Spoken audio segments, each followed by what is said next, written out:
www.radiofobia.com.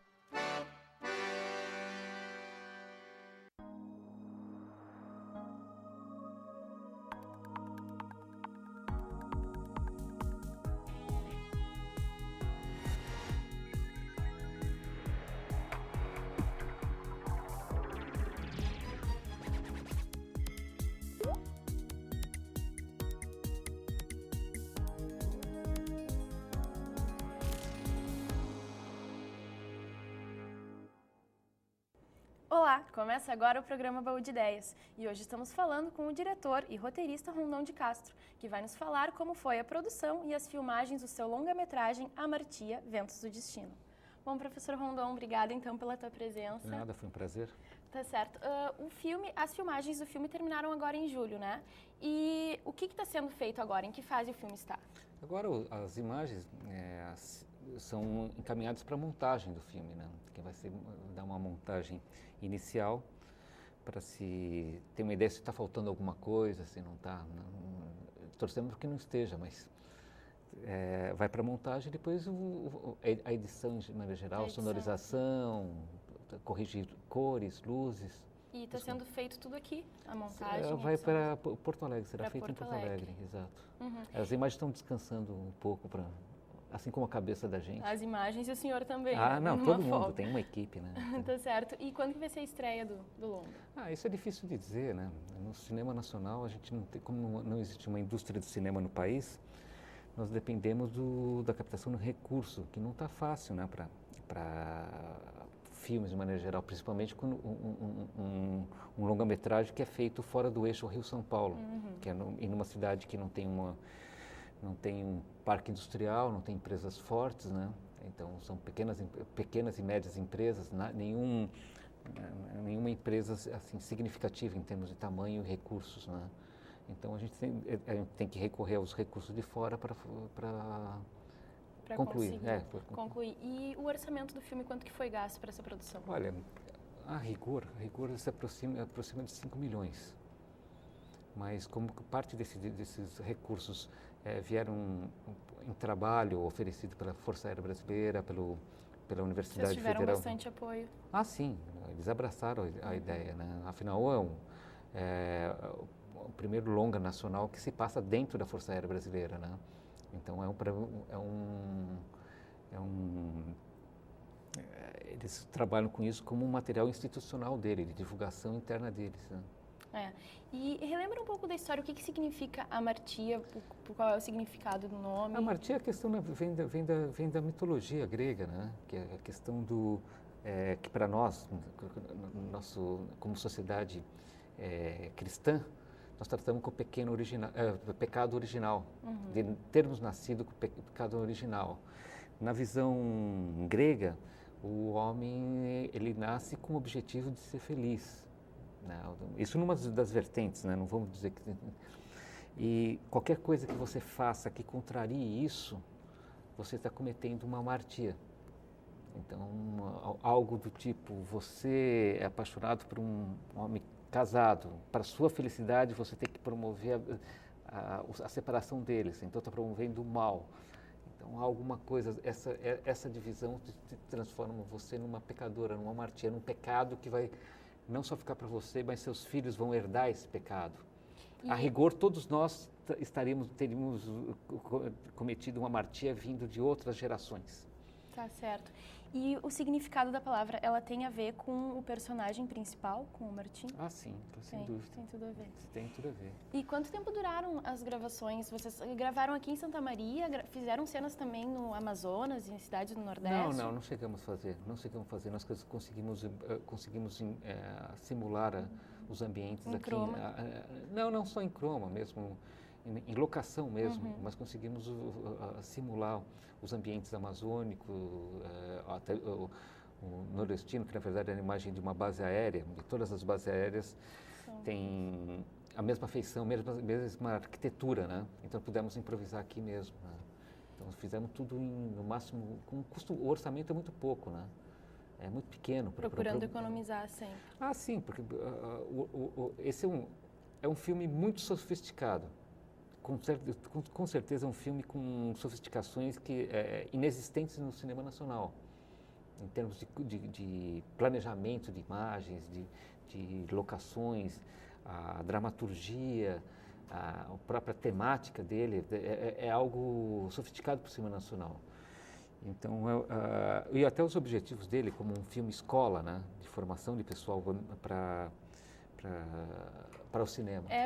Vários cursos da UFSM se envolveram. Exato. E de que forma eles contribuíram, então, na produção? Na verdade, tinha, assim, por exemplo, etapa no questão de criação dos personagens. Nós formamos um grupo no curso de psicologia que estudou a história e o perfil dos personagens para chegar em algo convincente. Quando cada personagem que entrou nesse filme, ele já estava com o perfil definido do que ele seria, do que nós esperaríamos dele, uma reação humana dos personagens seria isso, né? Então, o grupo de psicologia, ele definiu muito bem isso, quem era quem e quem que ia fazer. Então, por exemplo, nós como coordenação do filme, direção do filme, quando o ator entrava em cena, ele estuda, ele cria o próximo, ele tem a liberdade de se criar, né? Em cima mas no meio da discussão nós sabemos o que exigir dele. Nós tínhamos que exigir dele uma reação, até nós tivemos um pouco mais tranquilidade com os atores que vieram de fora. Sim, teve atores globais também participando. Teve globais, que esses já têm uma canja, né? Uma experiência maior. Mas o elenco local, por exemplo, apesar de ser experiente em termos de teatro, de apresentações, no cinema carece. Além das pequenas produções, pequenas que eu digo, o curta-metragem, né? São coisas... Então, nunca houve uma experiência de criação do personagem um a um. Né? Até no cinema nacional não há esse costume de se criar uma preocupação como nós tivemos. Nós tivemos 6 anos de produção em que nós usamos o conhecimento da universidade em prol de um desenvolvimento de um filme. Foi bastante tempo. Na psicologia, no período até que antecedeu a captação de recursos para ele, nós fizemos laboratórios, atores locais, o elenco local ia fazer laboratório dentro da base aérea para ver como os militares se portam, estudar postura, aproximação, as formalidades, né? Maneira de se vestir também. Isso nós tivemos um outro grupo do desenho industrial. Cada curso fez determinado com sua área. O desenho industrial foi um curso que colaborou demais, né? Ele criou uma maquete do avião do A1, que é uma perfeição, que é uma escala de 1/13, que ficou mais ou menos desse tamanho, que tem até mancha de graxa, de polegares na maquete. Em que momento essa maquete foi utilizada? Isso não se fala. Um pouco. Você vai acabar com a mágica, né? É verdade. Alguma coisa, mas tem uma... teve a maquete, tem o storyboard, né, que é o quadrinhos do filme que foi construído. Pelo desenho industrial também. Desenho industrial também. As planilhas de arte, que é do uniforme, cena a cena, as roupas dos atores em cada cena, então, foi criado por lá. O próprio storyboard, a planilha é uma planilha inexistente no país. Não existe nenhuma discussão de como fazer um storyboard no país, em língua portuguesa. Porque em Portugal nós procuramos essa bibliografia e não encontramos. Foi criada uma bibliografia própria para cuidar desse filme. Então, é um conhecimento que vai ser disponibilizado para o... A partir disso. Sim, não existe nada anterior. Né? Foi uma coisa assim, na existência. Tem que ver que a equipe que trabalhou inicialmente aqui, no Amartya, daqui, não são pessoas ligadas diretamente ao mercado. São pessoas que fazem cinema. Sim. Mas eles não são pessoas que vivem do cinema. Então, quer dizer, para isso tinha que se cercar de muitos cuidados para evitar erros. Então, foi isso a questão de pesquisa. Houve uma pesquisa muito séria com relação à arte, né? A cena a cena, os uniformes, os distintivos, as bolachas dos uniformes. Houve uma pesquisa muito intensa sobre isso para evitar erro. Tudo foi muito pesquisado. E houve erros. Houve erros que, graças a Deus, não foi do pessoal de Santa Maria. senhora vê. E me diz uma coisa, foi para evitar erros que o roteiro foi adaptado mais de 37 vezes? Olha, seria a cada vez que se olha num roteiro, a gente já pensa em imaginar tanto que até depois 37 tratamentos, quando chegava na locação, houve mudança. Na hora de se gravar a cena, eu falei assim, não, peraí, vamos mudar esse diálogo e mudar, até por sugestão dos próprios atores, né? Essa colaboração que veio de fora, dos atores mais experientes, foi sensacional. E a seleção dos atores, ela foi feita como? Como que vocês selecionaram o elenco do filme? Olha, o local foi assim, o elenco local já estava definido há muito mais tempo. O local já está, desde que se iniciou? Se iniciou, porque os personagens foram criados, na minha cabeça, eles já tinham um endereço certo. Eram aqueles atores e nós tivemos que cuidar do seguinte, o elenco principal seria de Santa Maria, os globais seriam o segundo escalão. Interessante. Para não, justamente, quando a gente grava outras coisas, o elenco local sempre está aí colaborando, não teria sentido algum, já que o filme era aquela história de filme escola, não tem sentido algum a gente colocar eles como segundo escalão. É uma chance para todos esses despontarem na carreira deles. E quantas pessoas fizeram parte do elenco? Acho que umas 30 e poucas pessoas, não tenho certo, mas umas 30 pessoas. O resultado foi bom? O pessoal trabalhou direitinho, os atores aqui trabalharam direitinho? Olha, nós sabíamos, nós entrávamos em cada locação, foi muito bem planejado. E nós maturamos cada cena com muita conversa. Nós tivemos tempo para pensar em muita... Então, quando a gente entrava a definir o local do set, quando fala assim, nós vamos gravar aqui. Então, sabiam exatamente o que ia acontecer. Só houve assim, tropeços em locações, em cenas, em locações que a gente não tivemos que improvisar por uma razão ou outra, tivemos que fazer fora do planejamento, não estava definido o local, sabe? Um corredor, nós esquecemos de definir qual corredor que iria. Mas 90 e poucos % do filme, que eram locações definidas, aconteceram exatamente o que nós tínhamos planejado. Foi o caso da Garganta do Diabo, né? A Garganta do Menino Deus, que aquilo lá foi épico, né? Acho que foi uma cena que nós paramos uma estrada, né? Nós paramos uma cidade para gravar e as cenas do helicóptero passando por Essa cima. pode ser considerada a cena mais difícil do filme? Teve várias cenas difíceis, viu?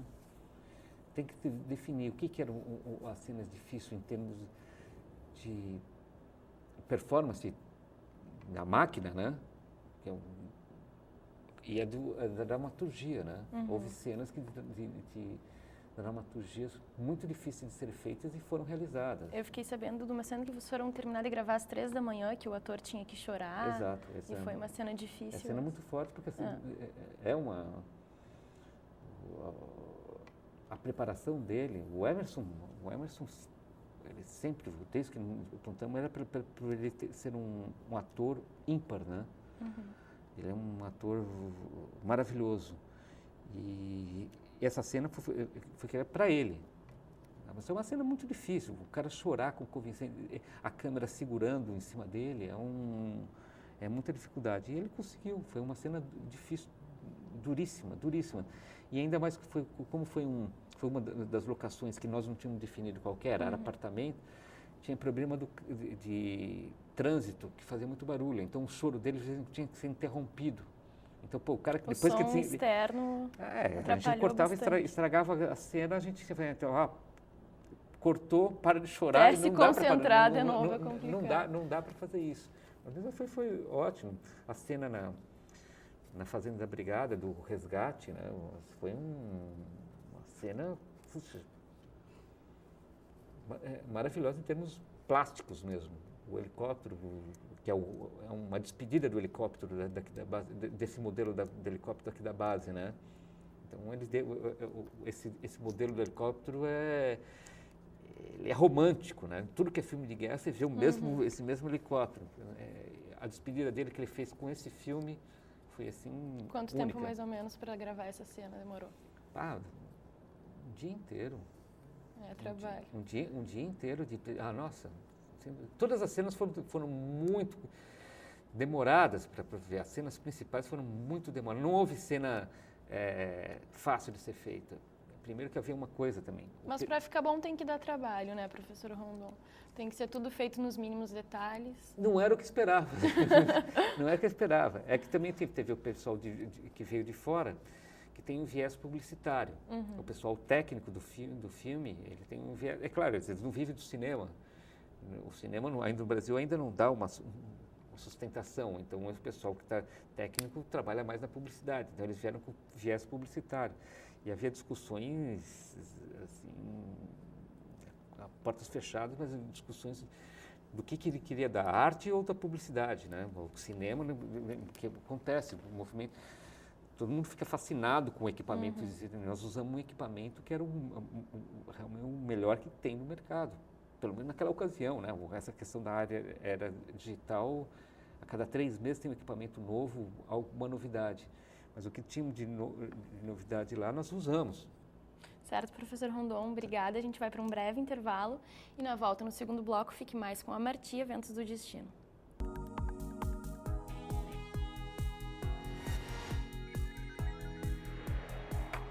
A ONG Infância Ação já ajudou muitas crianças e precisa de você para continuar ajudando. Conheça a ONG e venha ajudar você também. ONG Infância Ação, o bom é ser criança. Acesse e conheça onginfancia.org. Oi, você já me conhece, eu sou a Clara. Já imaginou chegar na faculdade morrendo de sede e não ter água para beber? Ou chegar em casa louco por um banho e não poder tomar? Aposto que não seria legal. Água, para não acabar, devemos poupar. Sonho.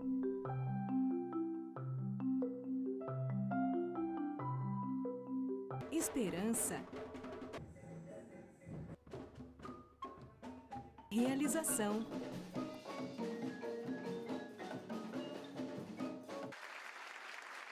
Cuíca, promovendo inclusão social através da música, transformando sonhos em realidade.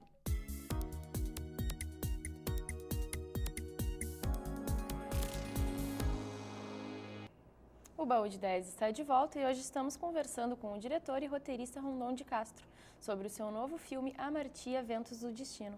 Professor, vamos recapitular então um pouquinho da história do filme e do que se trata. Dá para fazer uma sinopse ligeirinho para a gente? Bom, a história se trata da trajetória de um piloto que é afastado do voo. Ele é um piloto do Esquadrão de Caça da Base Aérea de Santa Maria. Ele é afastado do voo por depressão. Ocorrido após a morte da esposa. Então, a história do filme trata do retorno dele ao cotidiano, né? Nós pusemos um pouco de espiritualidade no filme, né? Confundindo um pouco de alucinação. Bastante efeitos especiais. Sim, tem bastante. É um filme que não é mergulhado em efeitos especiais, mas é um filme que se utiliza bastante disso, né? E um pouco de ação, né? Nós pusemos umas cenas de ação pusemos a guerrilha, uma guerrilha na Amazônia, pusemos a Farc no meio, o avião derrubado, uma perseguição na floresta, pusemos com tiros, essas coisas, nós pusemos e o encontro do piloto com a normalidade, né? A sua rotina. Ele retorna, então. Aliás, ele só retorna com a ajuda dos colegas, da médica, a mesma médica que o afastou do voo, é a mesma médica faz ele retornar. Que faz ele voltar. Então, certo. O resto, quem quiser saber, aguarda a estreia do filme. Espero que sim. Me diz uma coisa, qual é a sua relação com militares? Porque a gente pode observar em vários trabalhos, o senhor, outros curtas também, esse contexto militar inserido nos seus trabalhos. Qual é a sua relação? Primeiro, eu comecei a tratar essa questão primeiro por uma questão prática. A gente fazia produções de baixo custo e uniforme é mais barato do que figurino variado. E tem uma questão da questão da temática militar, né? Temática que você vê, eu sempre trabalho com a ótica do pessoal diante de uma missão, de uma ordem, né? Então, de repente, é o encontro do indivíduo com uma circunstância mais forte que ele. E nada melhor que situações de ação, de guerra que tornam o cara... os sentimentos se ressaltam, né? Seja o ódio, o amor. Esse negócio é um momento que sensibiliza. Que é muito sensível. Então, eu uso disso porque eu acho que são momentos de exceção em que a própria pessoa, isso na literatura, no cinema, nesses momentos de ação, de tensão, o homem ele se transforma. Ou ele é, naqueles momentos, algo que nos outros momentos, ele consegue se conter. Se um cara é calmo na guerra, ele se torna violento, ele chega a ser violento. E é como ele trata aquela coisa da violência. O amor é um amor extremado, porque trabalhamos com...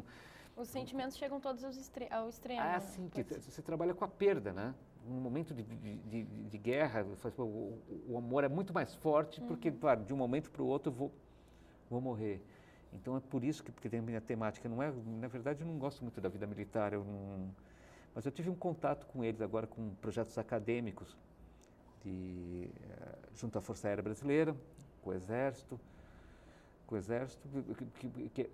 na área de comunicação social. Então, isso também facilitou muito. A própria questão de fazer o Amartia surgiu de um relacionamento desse tipo, né? Tá certo. Bom, antes de abrir as perguntas para a plateia, eu gostaria de agradecer aos meus queridos colegas acadêmicos de jornalismo. O pessoal está com vocês, querem perguntar para o professor Rondon. Professor Rondon, meu nome é Fernando, estou no 5º semestre do curso de jornalismo e gostaria de saber como é que o senhor escolheu a trilha sonora do filme. Olha, na verdade, não escolhi. Foi discutido com o Gerson Rios Leme, né? Que ele é músico, compositor, numa época que ele estava fazendo até um trabalho, um mestrado dele. Nós discutimos a questão da temática, que tinham que conciliar primeiro a questão do som. Que som que nós íamos passar. Então, a questão do som, o que é o som do vento, né? O som da nuvem. A questão do isolamento do piloto, né? Do piloto, né? Dentro de uma nacelle. Todas essas questões foram levantadas para se trabalhar a velocidade, né? A alta tecnologia, o que se encara com popularmente para a questão de um avião, uma aeronave tão potente como é o A1, né? da base. Então, todos aqueles sentimentos que transporta aquilo era para passar por uma música. Só, né? Então, como uma música de muita ação poder se tornar cansativa, nós optamos por um toque mais romântico, né? A própria questão da potência é misturada com a potência de um avião, da turbina, é misturada com a questão do planar em volta. Então, a música tem um sentido de ondulações de nuvens, né? É um trabalho e com a visão espiritual, né? Ele é carregado é um filme carregado de espírito, né? Espírito que eu digo no sentido de algo sobrenatural. Tá certo. Obrigado. Obrigada, professor. Meu nome é Andressa, eu estou no 6º semestre de jornalismo e eu gostaria de saber quando que surgiu a ideia de escrever sobre esse tema e como que foi o processo de criação. Olha, é um processo antigo, muito antigo. Havia um roteiro anterior, que na verdade se trabalhava não era um piloto, era um professor universitário que vivia o mesmo drama que o Martim, como piloto, que é o nome do piloto, de perda de pessoas, de querer, como houve uma perda da esposa, aquela sensação, será que eu consigo falar com ela? Quando a gente perde alguém, tem sempre a expectativa, será que vou encontrá-la de novo? Será que eu vou depois morrer? Então se trabalhou com essa ideia, primeiro dentro de uma universidade. E como a Força Aérea, naquele período, isso há 6 anos atrás, se dispôs a abrigar o filme, daí mudou tudo, né? Já não era um professor universitário, já era um piloto, tal coisa, e em um final de semana o roteiro se transformou para dentro, se mudou da UFSM, se mudou para dentro da base aérea, nós tínhamos eu tinha uma ideia, eu sempre planejo produções em cima de praticidade. Se era dentro da universidade, porque era muito prático a gente fazer as locações dentro da Força Aérea. Quando mudou para a Força Aérea, dentro da base nós tínhamos todas as locações. É muito mais barato fazer isso, tendo as locações por perto. E com a vinda dos grupos de trabalho, que eu falei antes, que eram os grupos de estudante, as próprias ideias começaram a falar, nós podíamos colocar isso. Nós podíamos fazer aquilo. E a história, os personagens começaram a pegar a densidade, né? As histórias paralelas que se convergem na história começaram a ser criadas. Por isso, 37 tratamentos, né? A gente ficou ligado também à questão do apoio, do patrocínio. Nós fizemos uma sondagem de público-alvo. O público-alvo que nós queríamos, que público-alvo que nós queríamos atingir? E nós definimos que era o público amante de aviação é muito grande. Muita gente, quem gosta de filme de aviação é fanático por isso, né? Adora isso. E é um público muito exigente. Então já era uma coisa que a gente focalizou. Daí podemos fazer esse grupo crescer se nós colocarmos alguma coisa além da morte, quando eu falei do espiritual, né? Tem um público maior ainda. Isso sem antes desses filmes aí do Chico Xavier, Bezerra de Menezes. Nós vamos fazer que esse público era um filão para se aproveitar. E chegamos num público, definimos um público de 3.750.000 pessoas de 15 a 35 anos que ama essas temáticas. Então, teoricamente, é isso. E o roteiro começou a ser adaptado com esses gostos. Tinha que aparecer alguém? Tinha que aparecer alguém. Certo. Próxima pergunta. Tudo bem, Rondon? Meu nome é Felipe. E eu queria perguntar assim, ó, o protagonista se chama Martim e, pelo que eu sei, o teu segundo nome também é. Essa característica em comum tem alguma coisa a ver com o processo de criação do personagem? Tem uma questão de praticidade. Quando eu tinha que escrever os primeiros rascunhos do filme, eu tinha que dar nome para esses personagens. Então eu peguei as pessoas que mais próximo. Mais próximo. E o Martim era o mais próximo possível. Era o mais próximo possível. Mas se colocar Rondon dava muito na cara. Então o Martim entrou. Tanto que no final das contas ele começou chamando o piloto Jorge Martim Souza de Castro, por uma mera menção numa cena lá, né? Que o meu nome é Rondon Martim Souza de Castro, como se fosse um irmão meu, né? Chegou mais a fundo do que o próprio nome. Chegou. Mas outros, até os nomes dos outros personagens são de pessoas próximas. Ainda tiver uma facilidade de os milicos, né, eles andam com aquelas etiquetas de identificação, né? Daí foi uma loucura, né? Pegamos as pessoas, colocaram minha mãe, meu pai, colocava todos os colocava meu irmão, minha filha, colocava todos os nomes do pessoal do produção. Existe até mensagem em hebraico em algumas cenas, né? Que nós montamos com palavras em hebraico, nós montamos frases em alguns lugares, né? Num vestiário que tem as etiquetinhas dos... Então colocamos algumas para ficar para a posteridade. Última pergunta para o professor Rondon. Professor, me chamo Luiz Otávio. Eu gostaria de saber, o senhor comentou no início do primeiro bloco sobre o orçamento, que está avaliado em 5 milhões o orçamento do filme, né? Gostaria que o senhor me falasse um pouco da dificuldade e também desse processo de captação de recursos para o filme. Olha, você tem que ver, o filme é avaliado em 5 milhões, mas uma boa parte disso nós não precisamos captar, porque já foi oferecido em espécie pela própria Força Aérea, em serviço, né? Voos, né? Que nós fizemos missão de aproveitamento, então era coisa que nós voávamos junto com as missões deles e economizávamos esse dinheiro. Mas está contabilizado como um gasto, nós íamos precisar gastar isso. É meio difícil a captação para o restante para esses... Ninguém ficou sem pagamento, nada ficou sem custo, mas é uma coisa suada para conseguir, principalmente para o filme sair desse eixo Rio-São Paulo. Aqui não tem uma identidade. O interior, o Rio Grande do Sul, de uma maneira geral, ele não é os filmes não são estrondosos, não são filmes que estouram na bilheteria. Primeiro, não se ganha na bilheteria nesse país. Então, se ganha com projetos de captação. Enfim, o Amartya é outro, né? que houve nós tivemos uma tranquilidade para isso, por causa da temática que atrai. Nós tínhamos um projeto gráfico, uma imagem do filme apresentada. Há 6 anos nós temos uma imagem dele, sabíamos o que queria. Então isso ajudou a captar. Mas ainda nós temos para essa última fase uma parte captada, mas temos ainda que captar mais para a questão de a publicidade do filme mesmo, outras coisas que nós vamos ter que fazer, que captar. É meio difícil, não é tranquilo não. Se bem que o filme, se você tiver uma ideia, nos Estados Unidos há um tempo para você fazer um filme médio é 4 anos, cada filme, um tempo médio. No Brasil, esse número de anos chega de 7 a 8 anos. Professor Rondon, infelizmente o nosso tempo acabou. Ah. Agora a gente vai ficar no aguardo. Te desejo muita sorte. Estamos aguardando então a estreia de Amartya, Ventos do Destino. Obrigada pela tua presença, professor. O Baú de Ideias fica por aqui e adicione os perfis do programa no Orkut, Facebook e nos siga no Twitter. Fique agora com algumas imagens do teaser do filme. Até a semana que vem. Tchau.